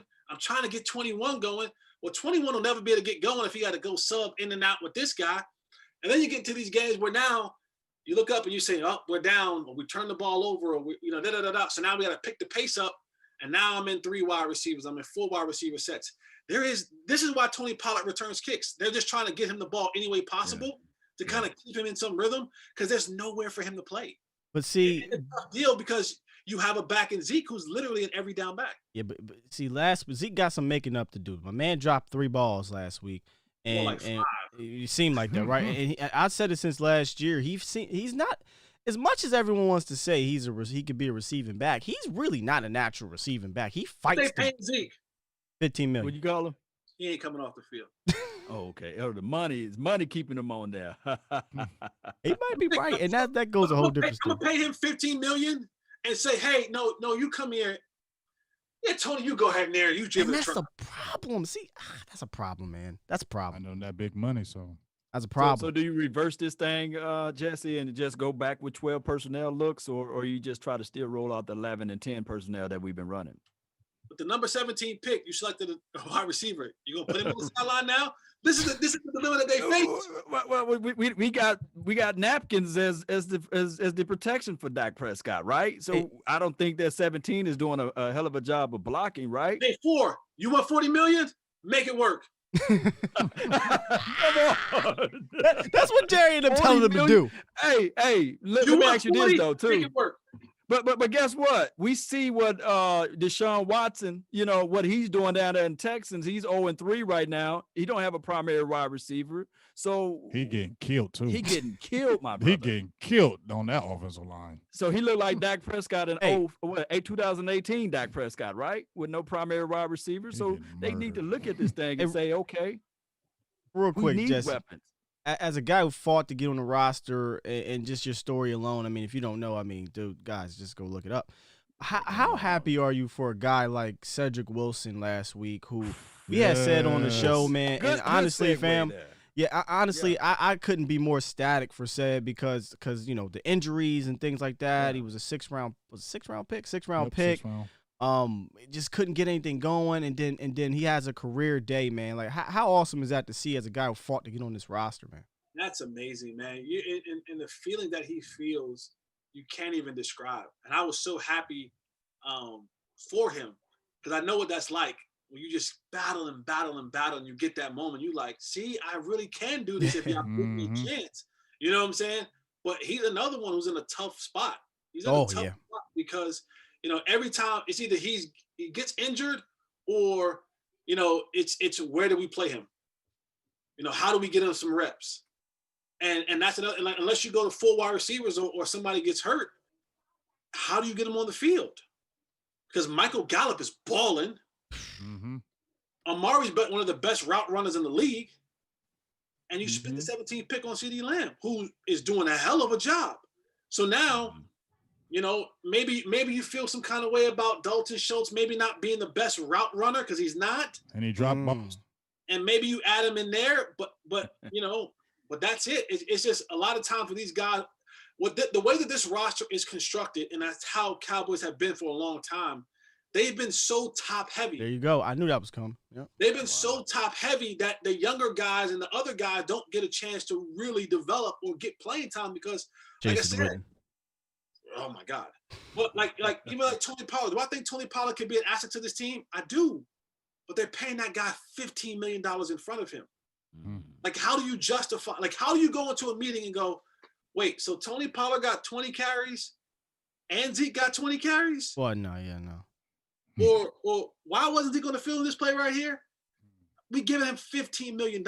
You find a way to put him on the field. And we make, Tony is making pennies compared to what Zeke is making. And that matters. Like, as much as we want to sit here and think it doesn't matter, there's no way that you pay a guy $15 million a year and you're trying to find a guy to replace him. But Jesse, I thought for sure now I do know that we won the Atlanta Falcons game and they didn't count it as a fumble. But if Tony Pollard never fumbled that ball, I think the perception would have been different that game and they would have continued with the 1-2 punch. You remember how the opening drive was, right? With Tony Pollard and Ezekiel Elliott. But I just think that he's in the doghouse because he keep putting the ball on the ground. Then why don't he go in the doghouse? He put the ball on the ground twice in that game. Yeah. Because he's getting paid $15 million a year. There you go. that fit in, right? That fit in. Propaganda, right? Right. Yeah. He fumbled more than Tony Pollard did. They ain't put him on the bench. It's so funny because Zeke is an amazing back, but when the games where I feel like an offensive line is struggling to open up lanes in the run game, I feel like, well, maybe if you get a back some opportunities that can get some wiggle, to make people miss, because Tony can do that. He was one of the best in the league last year. Why not do it? But then it comes right back around, as Boomer used to say, circle the wagons. Well, this guy's getting paid $15 million. And James says it a lot during the game stream. He's like, man, I feel like they only getting the ball right now because they paying him $15 million a year. And it's like, how do you argue it? Because we're down what? 15, whatever points in the fourth quarter or whatever it is, right? And you're running the ball. Why? Because he's getting paid $15 million. He ain't coming off the field, fellas. He ain't coming off the field. Yeah, which, I'm not saying he needs to come off the field, but Tony, I think he has a particular set of skills that could help you at times. But I do feel like he's in the doghouse. He has not been good on special teams. He's pressing, though, I feel like, too, because he's not getting on the field. I mean, you can attest to that. I didn't mean to cut you off, Sky. It's a young, but I feel like that's him being young. Yeah, somebody to get in his ears. He's not seeing the field. You don't think he wants to play. You don't think he feels like he has a skill set that wants to get on the field. So he's looking at, my opportunities are very limited. I'm not going to see the ball no other time, and I'm probably not going to see the field. So when they kick that ball off and I have any opportunity, I'm going to try it. Yeah, you're absolutely right. That's spot on. That's spot on. And a lot of young guys do that. They press because they're thinking, man, my opportunities are few and far between. So maybe if I make a flash play right now, I can get on the field. Excited about me, and I'm like, oh, let's get us. But sometimes it doesn't always work out in the favor. He can flash all he want. I just come on. He could be me off. He could be the Flash. When Jerry mentioned, hey, we was looking at Clyde in the draft, and I was like, wow, that was weird. Wow, yeah, I said, really, bro? You really yeah. said that? That was weird. That was weird as hell. He said if Clyde Hilaire-Edwards fell in the second round, they was something they was hoping to consider. Jerry, just I love you, Jerry. But see, Jesse, I saw your tweet earlier this week. You're still getting, you still, you know what I mean? Them checks coming through. So you ain't gonna say nothing stupid. So we just gonna talk about Jerry. You don't say nothing over there. We gonna talk about Jerry. Blue Star Sports still cuts me checks. Okay, so we just go let's do with the Jerry stuff. Jerry, yeah, how you feel about Noah Brown? Then? you know Noah Brown, he's showing up on certain plays. Yeah. Blue Star still cuts me checks, which is an affiliate of the Dallas Cowboys. Hey, just go, real quick, when y'all going back to the studio, man? I don't know. I have no clue. No clue. I miss seeing y'all all together in that studio. I have no clue, man. I have no clue. I do miss being in the studio with those guys, but you know, I do not miss the gas that I waste driving up and down this tollway. Hey, dog, listen, real quick. I don't know what episode this was. I don't know if it was last year or the year before, but I was watching one of the episodes, and they always get on you for being like, "Oh, well, Jesse, he coming, he can late or whatever." One day, I don't know, you was late or something, and you was like, dog, I really was here early, but I was in my car on the phone. I was like, bro. I swear to God, I was sitting in the parking lot. I swear to God, I was sitting in the park. I was there early. But I feel you, because you get caught up. Right. Yeah. I was on Twitter, and I was looking at doing something, and I'm like, is that the graphic of our show? And the music came on. I said, "Oh snap! I forgot this show is about." Yo, I was just sitting there chilling, like, "Oh, I'm good. I got some time." And I see the joint pop up. I said, "Is that my show? Is that my show on Twitter that I'm supposed to be at?" And they started. I'm like, "Oh snap! Let me get out." It was the craziest thing. I was actually early, sitting in the parking lot, chilling. Oh, I was man. chilling. I was chilling hard. I know how that is, fam. I was chilling. I know it. Twitter, you will go down a damn rabbit hole on Twitter and YouTube as well. Shout out to YouTube, right? Wink eye right now. But nothing but love for YouTube, baby. But you would go down this rabbit hole and you get caught up. So, but I just remembered that episode and you know, it's funny. I watch all those podcasts when I can, but that one stuck out because you came in. You was like, "Listen, dog, I was here. I was here. I was there." Hey, I got a quick question for you, Jesse, because a lot of people are asking about this, and I want to know it for myself. We've been talking about Connor Williams, right? How, oh my God, how he's just so frustrating. Why is Connor McGovern not even sniffing, smelling, touching, nothing on that? He is not getting no work at all. Like, even when everybody's hurt, nobody's looking at Connor McGovern. What is going on with him? What's up? Ain't it? God damn it. He ain't it. ain't it. Like what else? What else can you say? He's not hurt. Yeah. He got injuries. Like they ain't even put them in the mix. Right. He ain't even. They ain't even. They said they look down his way and like, who else? Right. It's like, Yeah. Really? He's like, hey coach, like, get back, get back. Back, man. Sit down. We talking about football players right now. Sit down. Remember those days. What you did? I remember when coach used to do that. Sit I down, remember bro. when coach used to do that. Get back up. Hey, fam, you might sit down before we run laps. Stop bothering me. Hey, you know how the sponsor thing work. We need players for players. So there's a certain team in Giants land. They picked up Alfred Morris. You remember him? He's still playing. They picked him up. So maybe we can do some trade acquisition with the Giants, right? Right? Is this possible? They ain't trading for nobody. Who we trading? You know, I mean, we need something. Hey, We ain't listen. getting Hey, nobody. listen. There's nothing over here. Steven said but- we but- like what we got over here. Nothing. I've been saying this here. How long they gonna take this safety play? Because we seen what happened with that wide receiver by committee in 2018. I feel like they trying to go with safety by committee. Darryl Worley, Brandon Carr, Woods, Thompson. All right, now start 3-5 this year. First year under Mike McCarthy. You might see a little something happen. There's a large part of me that wants them to sign Earl Thomas. Yeah. And only because I wanted to fail so bad. Oh, come on, Oh man. Come on, That'd be man. the boo. Like, there were people that will just shut up about it. Shut up. What the hell is You're gonna be even like, that? see, I told you. I just want to. That's all I want. Your ass gonna be right on Twitter too. Jesse, you got Your ass gonna be right. can see Or I Jesse can already tweet see already. I I can want see this damn tweet. the I smoke. can see that tweet. Indignant. It's gonna be. Oh, But oh. but how can we shut up though? Our Come on, safeties is Jesse. tripping.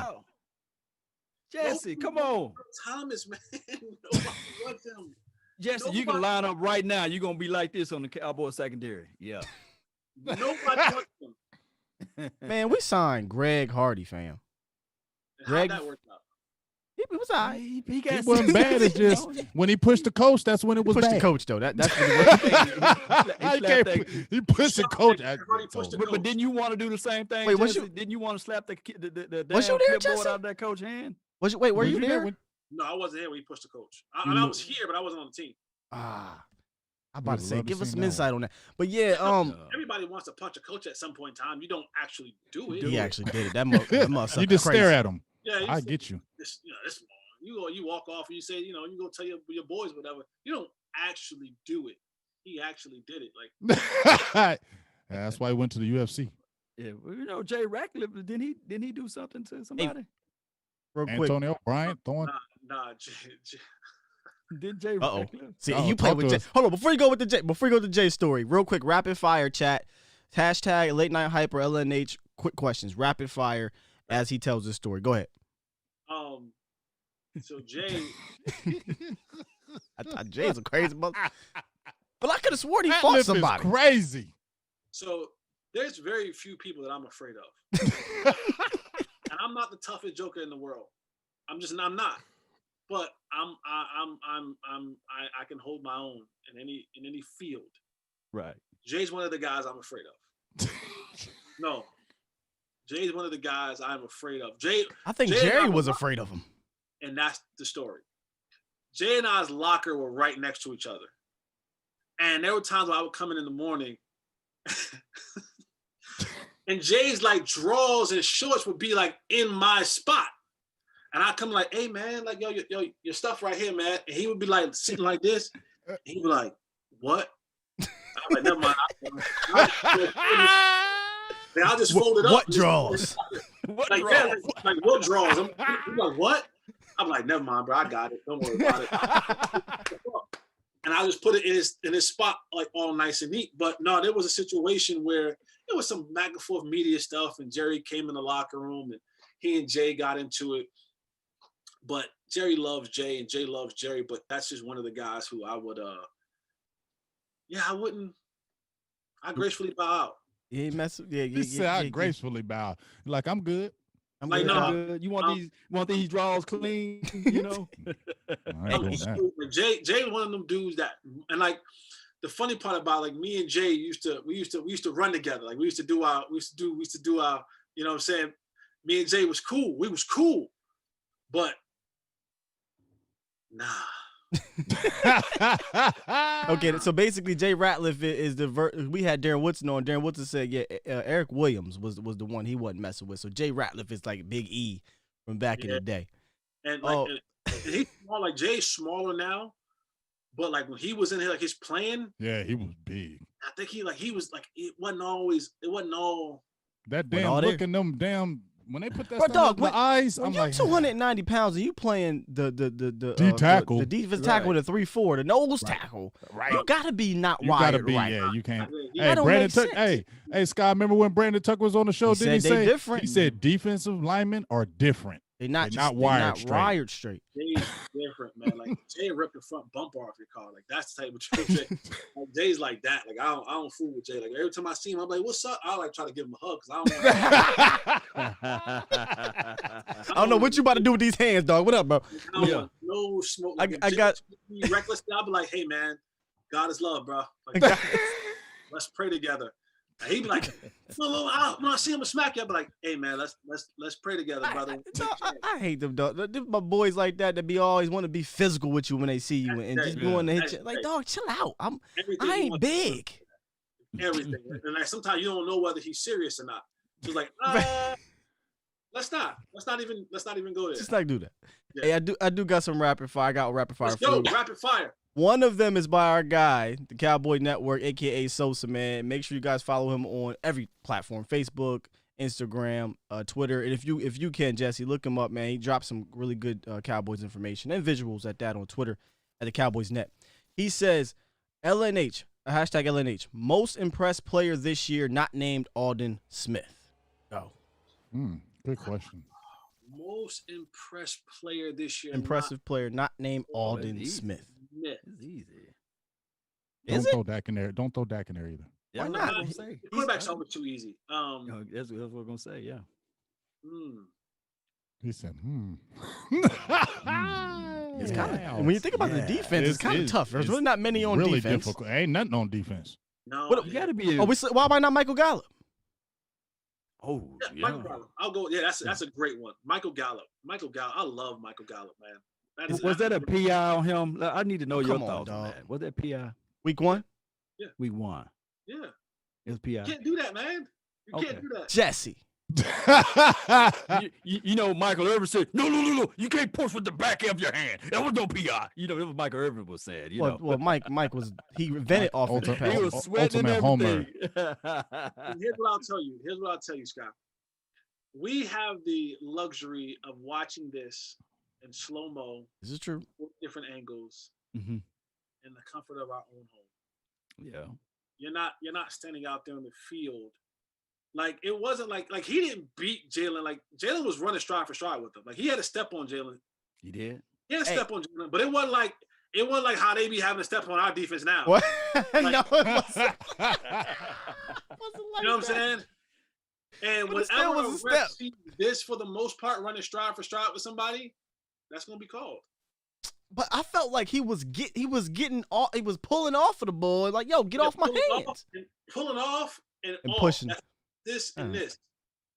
If you'd have went here, a little bit of this, but this, that's what they call it every single time. I hate to say this because you're a receiver, so So I'm gonna ask this question in today's era because kind of when you played and even before that, this was no, you don't do this. But do you because Jaylon definitely flopped, and he got the call. But should Michael, because this ain't the first time in the Seahawks game, same thing happened. Should he start to kind of sell it? Because he's not getting these calls. He's kind of getting the Shaq treatment. He has to do what people like have done to us before in the past.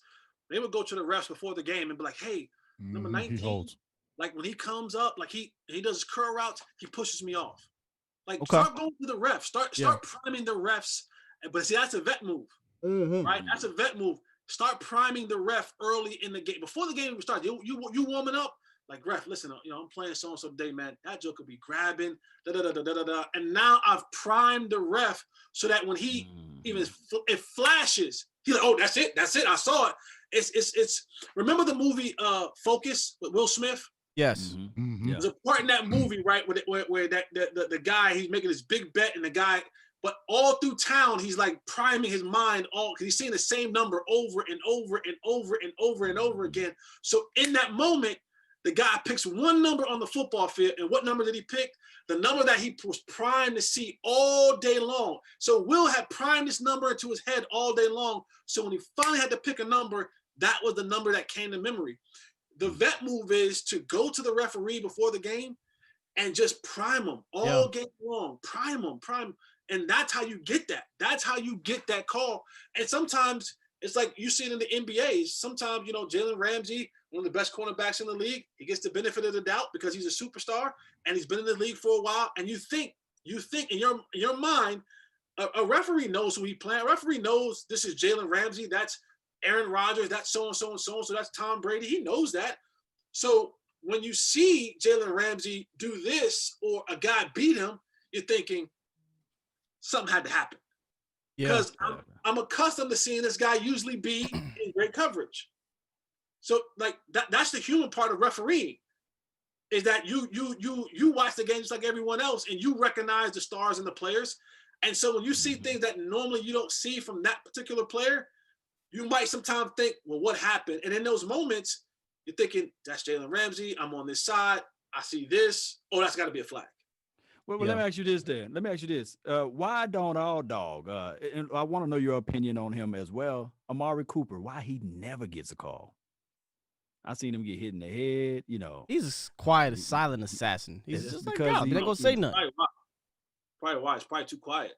I seen Kyle Shanahan last year, dog, against the Packers. He went to the ref. He said, hey, Kittle was about to do a 5-yard out. This cornerback or safety is going to hold. Nope. Watch him.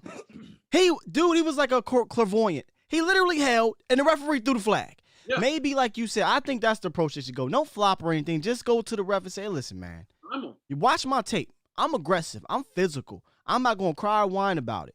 However, motherfuckers is holding me. Motherfuckers is interfering on me. So just keep an eye on it. So I like that better. You know why Draymond Green, when he plays, get a chance to do all that antics and all that kind of stuff? Because they're used to seeing it. But when someone else does it, it's automatically like, what? Oh, whoa, no, I'm banging you. Yeah. So it's like, it's you got to prime the refs to say, hey, this is what's happening. This is what's happening, so that their mind begins to see it. Now I know when I play so-and-so and so-and-so, that's the deal. Remember, guys, in the comments, questions, you got to put hashtag LNH or late night hype. We got one kind of question from Young Wilson, our Hawaii Uso. Shout out to you, Young. He said hashtag Joe Thomas. So basically, how you feeling about Joe Thomas? I've been saying Joe has been our best linebacker so far. I'm not saying sign a guy to all these crazy deals or anything like that, but right now he looks like the most impressive linebacker. Yeah. How we feeling? How you feel about how Joe's playing so far? I like the way he's playing. But Joe's another guy who didn't get a ton of reps prior to Leighton Vander going out. So for him, he's still learning. He's still learning how to diagnose plays and see plays and hear audibles and all that kind of stuff. So for me, I think the more reps Joe Thomas get, the better you're going to see him be. He's a solid football player. He's not going to wow you with a lot of different stuff. He's going to tackle you. He's going to wrap you up. Mm-hmm. He struggles a little bit in coverage if he has to cover. But for the most part, he's a solid linebacker. I like Joe Thomas. I do too. I like Joe Thomas. Yeah, me as well. Yeah, Joe. Lakers is doing good, just so you know. Yeah, what is that? Okay. 80-54, y'all smashing, and I think Butler's out. Butler's so out. It's probably going to be 4-1. And y'all, but not put no asterisk on this. Can't put no asterisk on this. Gentlemen's sweep. Y'all got a good ass championship. I salute y'all. Kiss my. He's so mad, dog. Hey, Jesse, we did a live game stream with the Mavericks and the Suns when this whole bubble thing popped off. This motherfucker was in there pissed the hell off because me and him are Laker fans. And soon as we played and lost to who do we lose to? You was just yapping it up. Yeah. So that's why we get on. That's why he mad, because we get on him. Mm-hmm. He's just mad. All right, let's find another one. Hashtag LNH. What about Ronald Leary? Why not sign Ronald Leary to play for in substitute of Connor Williams? I think Ron wants too much money. Dang, Yeah, I Ron, heard. you ain't even played, fam. I think He Ron's said, like, I'm healthy. Ron's like, y'all need me more than I need you right now. Wow. Yeah. And so, and Ron got a nice little chunk of change when he went to Denver. Yeah, So he ain't hurting for no money, and the Cowboys might be trying to do a lot of league Finessing. minimum, Brandon Carr deal. Yeah. Yeah. And Yeah, Ron's Ron like, said I want mine. Ron, like, I'll play too long. I I ain't got want to bad pay me knees. before, y'all got to pay me now. Oh, that could be it. That could be it. Yeah. And the original report said it's not about the money. So I guess it was about the money. It's always about the money. It's always about the money. I got two of them here that's kind of like one. Hashtag from Cowboys Coffee Talk and King Marquise. One says, thoughts on the idea of putting Lewis at safety, and then right after that, another guy says basically your thoughts on Trevon Diggs playing safety, which I don't think that was a thing. He's our best corner, but I feel like he could be better than what we have. So the safety position, do you think Lewis could be a guy, or what are we doing there? So then who comes and plays corner? I don't know about Brandon Trevon Diggs going to play safety, but Lewis. If Jordan Lewis goes to play safety, then who comes and plays? Like who are my corners now? Do you trust Carr coming down? Carr, Diggs, and you slide Worley in the slot. He plays some Worley, slot in yeah. camp. I don't know that I like it better. Put Worley at safety. I think he's played some safety snaps. He's played some Play safety. some position. I like Jordan Lewis playing down. Struggling. I know, but moving him back to safety won't help that. Yeah, not without a camp or any. Yeah. Yeah, like good. people don't understand. He's grabby though. Like it's a It's lot not easy to change from safety to corner to safety. So I think leave guys where they're at right now and just weather the storm, man. You got to just weather the storm. It can't get any worse than this, right? Yeah. Oh no, don't say that. Nelson asked about Don't say Robinson. that. Don't say He that. asked about the rookie Robinson, but guys, we have to understand he ain't ready. He's been inactive every single game. So with what we have at the DBs right now with injuries, if they believed in this guy, he'd be playing. So That's what I'm saying. Like that's people just want Like Donovan Wilson. Or what they're talking about Donovan Donovan Wilson. can't even find the field. Like what's going on with Donovan? He don't even know where the field is at. On special teams, you do.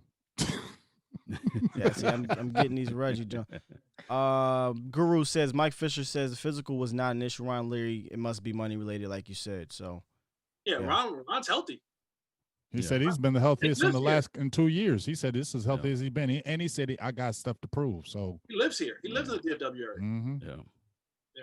Yeah. Victor says, any context as to why we haven't heard anything on Sean Lee, since the subject is more on linemen and Jaylon looks lost without LV.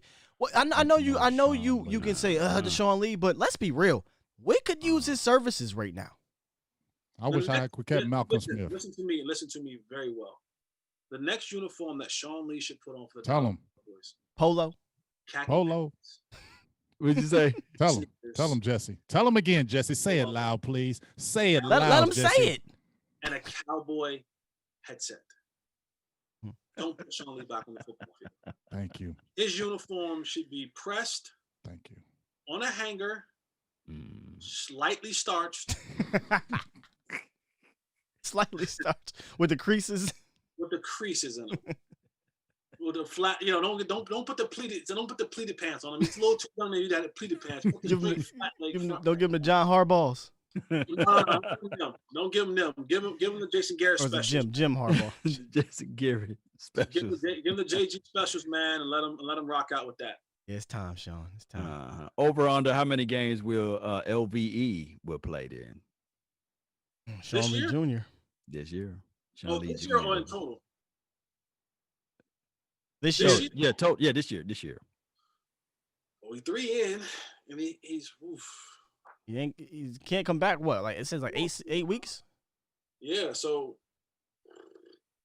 I'm gonna say 5.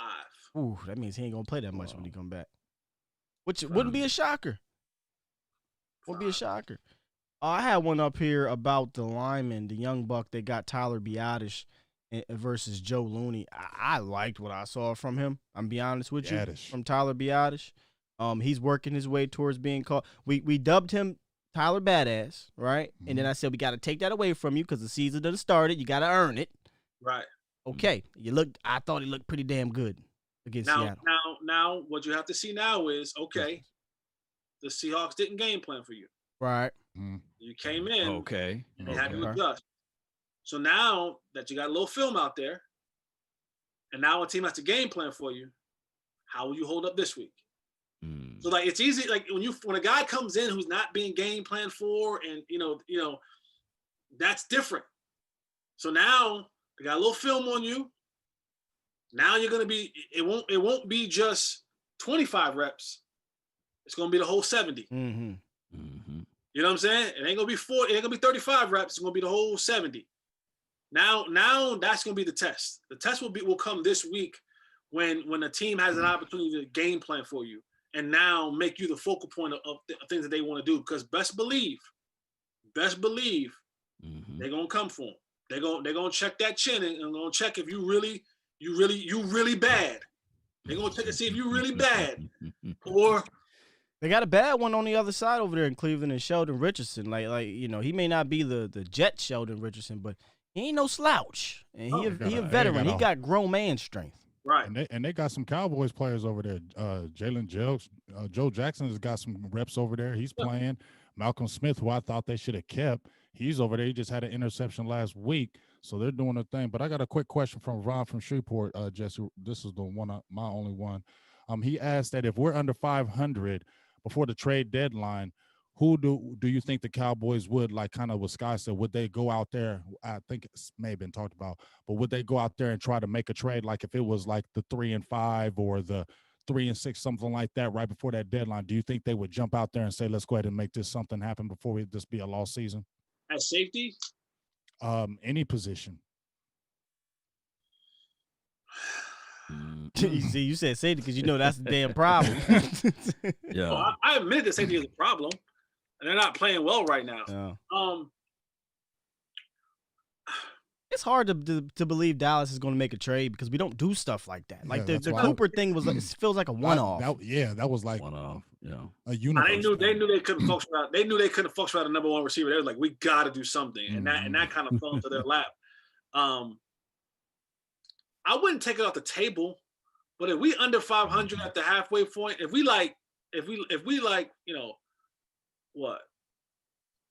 3-5. That's just called the same thing. If we 3-5, maybe. If we like 4-4, not under 500, but if we 2-6, if we 2-6. Oh, the 2-6, the season is over. Fam. Fam. We done lost to the Giants, the Eagles, the Washington. Come on, man. If we 2-6, they ain't trading nobody. We're not giving them no assets. No. We got a lot of people. And that's the thing for the Cowboys. It's when you look at, you got to address the safety position, offensive lineman, linebacker, and defensive tackle. So you can't be giving up assets. You can't be trading away draft picks. You see what I'm saying? So it's like, all right, yeah, we want to trade, but is that going to be, if we 2-6, ain't no need for us. I'm not trading pieces. We ain't doing nothing. You know what I'm saying? If you feel like, oh, you 4-4, and maybe, I mean, you 2-4 or 3-3 or something like that, or 4-4, whatever, and you're like, maybe we got a chance. If we maybe, you know, if you're a piece away from really turning the corner, then maybe. But if you're not, if your old lineman is still, you know, your line's still decimated, your secondary is still bad, your linebacker play is still bad, you 2-6, you chalk that one up and say, all right, let's start scouting these guys that are playing in the Let's start scouting these COVID college athletes real quick. Exactly. See what we got.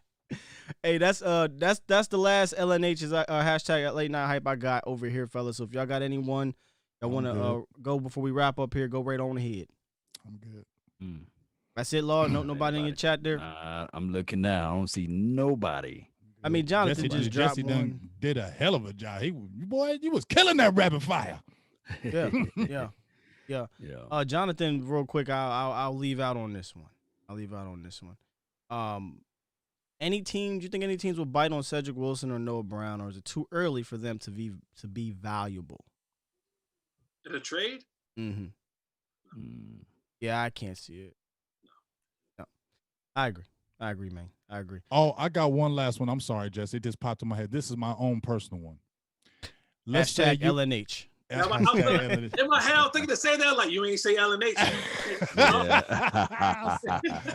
This is about D-Law. Now, we see about the injury, right? And we were just talking about, let's say he has another season where he gets like 5 or 4 sacks. Do you think about trading him in the offseason? Ooh, that's T. Now, see? Ooh. So do you trade him before he declines and get some picks for him? Here's the thing. Like, we can talk about trades all we want. It takes 2 to tango. It takes 2. You don't think he would? You don't think he would have a market? He had a market, but my thing is that one, a team has to want to pick up that contract. Yeah, that's the thing. Either he's so injury prone. You're gonna have to eat a lot of that, which the Cowboys can't afford. What's coming down the pike with Dak Prescott? They can't be eating a contract for a guy who ain't here, because Dak ain't taking no discounts. And it's COVID. You know what I'm saying? He ain't taking no discounts. And if he continue at this pace, at the end of the day, he's gonna say, "Well, here's what my numbers say. You should have got a better defense, but I passed for 5,000 yards. I got 35 touchdowns, and 6, you know what I'm saying? Whatever my QBR, whatever. You know what I'm saying? Right. And you know what Jerry gonna say? Here's the franchise tag. If he don't get to the playoffs, or if he don't win a playoff game, it could be if they don't even go to the Super Bowl. Well, that franchise tag gonna cost you $40 million. Franchise gonna cost you $40 million, or damn near close to it. Right. You still gonna be on the hook. Gonna be on the hook for $38, $39 million. So for that tank contract, you know, if somebody's not going to eat that whole, like, take on that whole contract and give you something in return, you don't have the leverage to eat that money up. You just don't. That's the thing, that you just don't have. You don't have the cap to eat that contract up and pay Dak and then try to go get better in all other places that you need to get better at. Your best bet is pray to whatever God that you believe in, that he gets healed and turns into what we thought he was going to turn into prior to him getting paid. I can't ever believe that, because his whole career he's been injured. Well, yeah, that's crazy. You think about it. His whole career, every year he's been hurt. Well, listen, we ain't trying to hear that, bro. You get $18 million. I listen. I love you, D-Law. I really do. I do think you're very good, and it's a great at other aspects of things. And I said last year, listen, yeah, he didn't have 5. He only had 5 sacks, but he was great against the run. But you ain't. Let's be real. You're not paying him to be great against the run. Yeah, run stopper. Yeah. Be great against the run, but please be great against the pass too. Gotta be great all the way around. Finish. Like, I know sacks ain't everything, but sacks matter. Ooh, did I create something here? Sacks matter. You should probably did. Because a lot of people don't believe they do matter. A lot of people think it's a ridiculous stat. But it's not even, like, the sacks matter, but he's not even getting the pressures no more. Like, you're not even getting the pressures no more, right? Like, that's the crazy part about it. Like, you're not According to the stats, they said he's the leading. They lying, because I checked him. Pressure. And he ain't leading pressures. I checked it. Up there with the pressures for the team, but but this is go back to what you were saying at the beginning of the show. It's not like we're pressuring the quarterback anyway. So that's like when Jeff Heath was leading the team in interceptions. Well, it's not like we're intercepting the ball. He's leading the team with 2. So we champion. What are we talking here? Oh man, dog. Marvin says sack lives matter. I'm done. That's a good one. That's LM. I'm done. I'm done, Marvin. You wild, Yeah. man. Hey, Jesse, dog. As usual, fam. This was freaking awesome, dog. Listen. You stuck with us through the whole damn seem like the Laker game. I don't even know what the score is. I'm trying to peek to see if we got. They won out by 30. Oh, yeah, we won. So this is good luck when we have Jesse on the show. It's good luck. It's good luck. Hey, game 2, be back. Nah, but We'll be back on Friday, yo. We back here on Friday. It's the late night hype again. Party shots, Jesse. Go ahead. Man, listen, guys, keep doing your thing. I'm working on a couple things that'll be coming out this year. I'm excited about them. I have more information soon. Please let us know.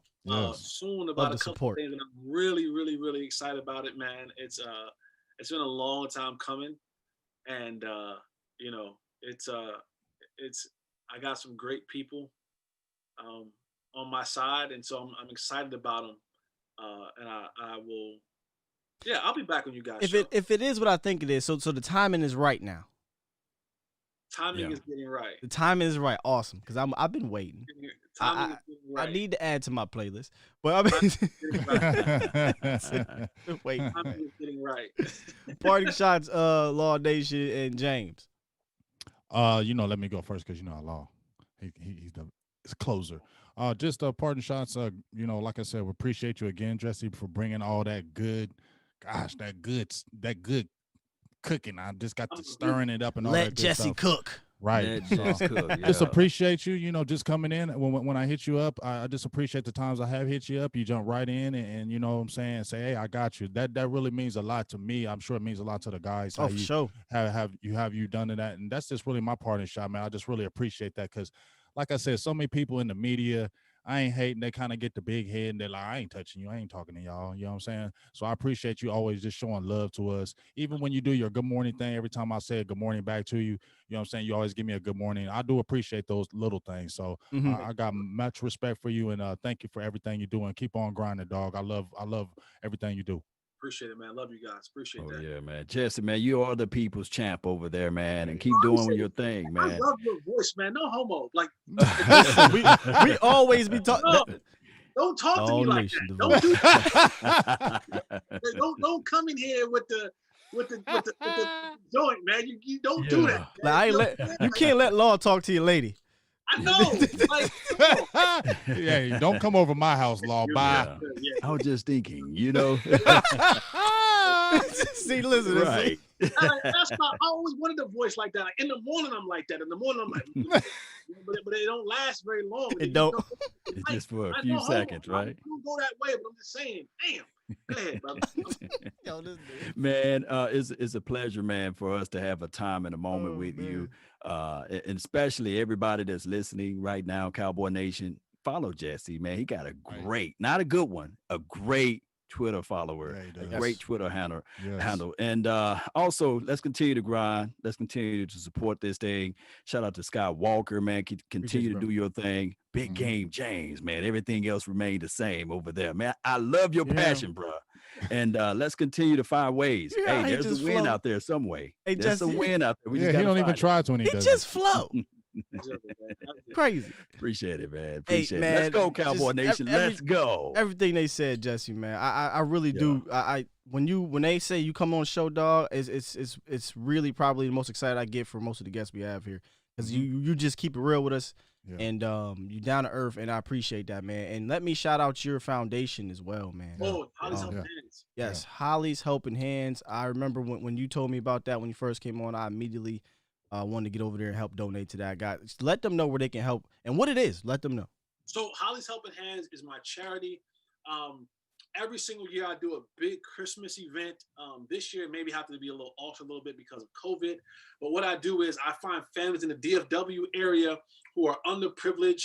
As a poor kid growing up, I knew what it was like to not have Christmas. And I just want to give an opportunity for kids all across the DFW, area to have a Christmas of a lifetime. And so we go out, we have these families come, we do it at Dave & Buster's. We get a list of all their sizes, and we get them coats and jeans and sneakers and clothes. But we also get them gifts. Now we're not getting the new PS5s, but we just try to make sure that on that day, on that Christmas in this year, that they get a chance to open up gifts that for themselves. And so, that goes such a long way, man. And so we've been doing this for, I don't even know, man. It feels like 8, 9, 10 years. And then we also do stuff, man. We pay off lunch debts. We feed the homeless. We do a bunch of different things, man. But that Christmas thing for us is really, really, really big and near and dear to me. So if you ever want to donate, go to my Twitter page. The link is in my bio. It's right there. It's right there. Hit that link, man. $5, $10, $15, $20, whatever put the beer down for the day. Don't get that Starbucks coffee. Tell Chick-fil-A I can't do it today. I'm gonna donate this number one to Holly's Helping Hand, and I promise you will be richly rewarded for that, because a kid will be able to open up a gift this year and be like, you know what? Dang, I didn't have my number one at Chick-fil-A, but a kid got a chance to open up a gift on Christmas. So, like I said, anything and everything helps. We are always appreciative of everything. Like I said, and then people are like, all I can give is $5. Listen, $5, that's a pack of draws. Right. $5 holla. That's some socks. That's a t-shirt. You know, we get on the clearance rack. We're gonna find it. We're gonna go out and get it. So don't think just because it's $5 that we can't use it. We can use it all. $5, $10, $50, $100, whatever it is, we can use it. So if you give, thank you. If you can't give, pray about somebody else being able to give as much as they possibly can. So yeah, thank you guys, man. I appreciate that. Yeah, man. Mr. Fourth and Long on Twitter, and it's I think he has it pinned at the top as well. So if you guys want to go help out with that, definitely go check it out. Thank you guys in the chat for rocking with us. I know when we have guests on, we don't really do the calls and things like that, and you guys still rock with us. We was almost a K deep up in here. Jesse, they was loving the show, man. They was loving you, man. So I appreciate you guys. Sports talk equivalent of Braille. People feel me when I speak. Facts. You know what I'm saying? Yo.